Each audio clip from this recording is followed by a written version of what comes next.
That's the problem when I've got two microphones. Test, test, 1, 2. Good afternoon, ladies and gentlemen, and it's Alex Goldschmidt, the voice of the Rotax Max Euro Trophy, back from an 11,000-kilometre trek from Koh Samui in Thailand, but we've got the first of DD2 Masters in terms of what we've got this weekend for the Euro Trophy Open. DD2 Masters will take home, the winner will take home a full season pass for the forthcoming Euro Trophy season, and the lineup of 11 strong are as follows. Last year's DD2 overall DD2 Masters champion Slavomir Moranski will have the fastest baker from these parts, Karl Klerbort, alongside on the front row. Then it's Roberto Brzezowski from KSCA Austria, with Michael Becker from Germany alongside. Europe's Hatzi Stefanis will have Sebastian Rimpelhardt alongside. Christoph Adams, who's vying for his 14th appearance in the Rotax Max Challenge Grand Finals. That starts on 7th alongside France's Bruno dos Santos, with Konrad Bayer, Tanju Yildiz and Maxim Shaposhnikov on alongside for company. 10 minutes to go plus an additional lap, so they will be on the formation lap as we speak. Full course yellows being exercised around here about the fantastic 1,360 metre facility here at the home of champions karting Genk. This weekend we'll see 3 respective drivers from, one in each of Junior Max, Senior Max, DD2, take home a coveted grand final ticket that will mean that they will go to the 20th anniversary running of the grand finals in Sarno in southern Italy between the 19th and the 26th of October. Big thank you to Oli Shubashek Jr. for standing in for me whilst I've been travelling over the last 22.5 hours, but I'm back. I think I've brought the sunshine with me. So on the front row it's Moranski and Klerbort. Behind them it will be Brzezowski and Becker. The red lights are on the starting gantry for DD2 Masters action here this afternoon. And it looks to be around about 24 to 26 degrees Celsius air temperature. This is going to be hot under the collar, but also hot on the racetrack. Do we get a green light this time? Yes, we do. And at the moment, Moranski gets a hole shot going into turn 1. Klerbort left a little bit hard out to dry. Hatzi Stefanis, I think, is trying to get in the mix there as well. So going through the triple left-hander at 3, 4 and 5. So Moranski already trying to get a sprint away, so to speak, with Brzezowski going in close proximity.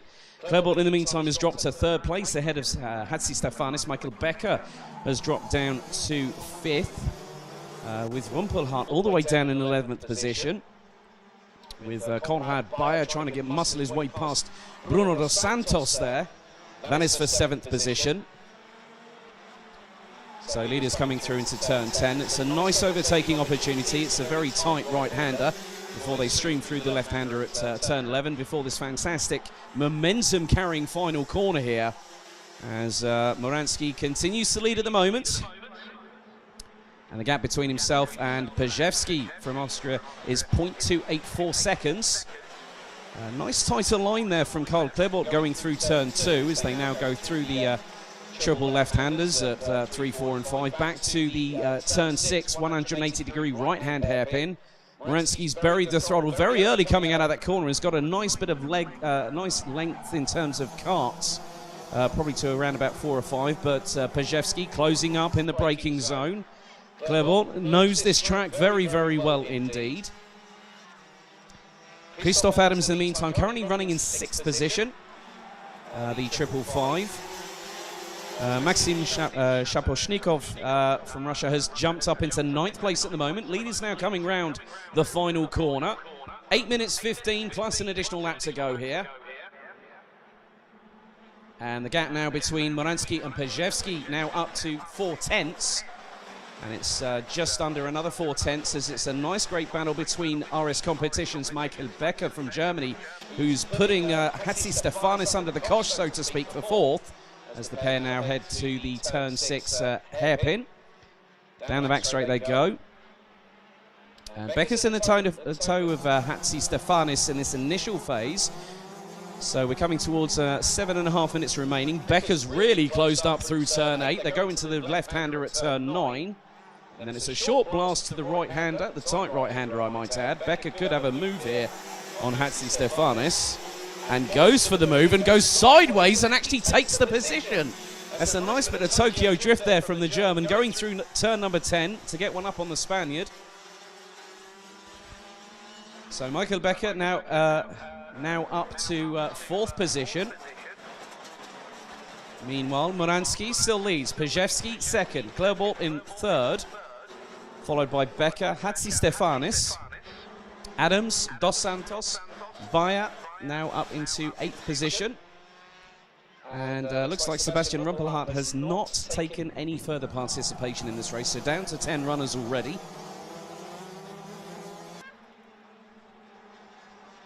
So we're just under the 6 3/4 minute mark, plus an additional lap.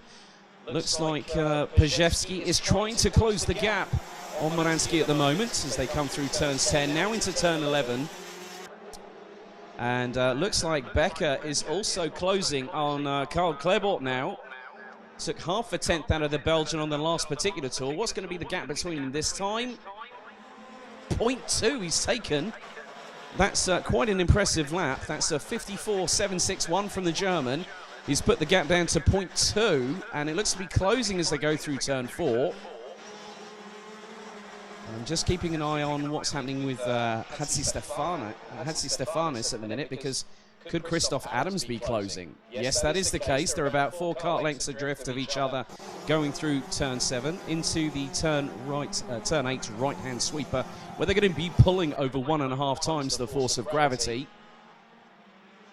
Now, this gap looks to be a little bit closer now between both Moransky and Pajewski for the lead of the race. But meanwhile, the battle behind. Becker is on an absolute flyer in the 5.26. So Claerbolt running with Buvin Power, known very well around these parts. Michael Becker with RS Competition, who fielded last year's DD2 champion, Martin Henkel Mortensen. So the top 4 starting to close up now. The gap between the quartet is just over 1.1 seconds. Hatzistefanis are probably nearly about another 3/4 of a second adrift at this particular moment.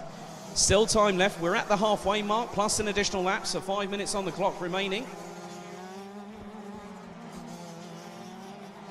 Just a paddock announcement that there will be no drivers briefing this evening, no secondary drivers briefing this evening. I've just been informed by the organising body, so no drivers briefing this evening. As Moransky gets a little bit sideways going through turn 10. Now they go through turn 12.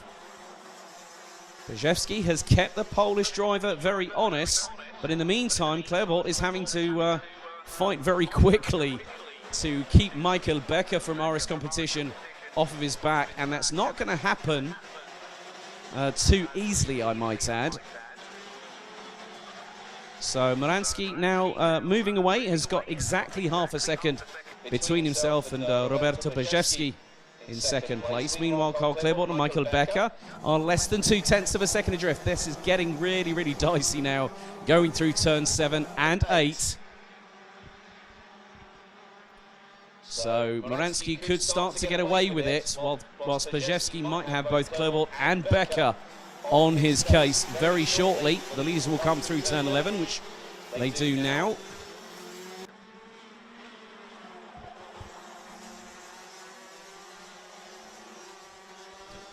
So at the moment, still Moransky has just put in a 54.756. Pajewski 54.8. Claerbolt and also Becker have done a 54.8 as well, respectively. The gap between them still around 1.1 seconds.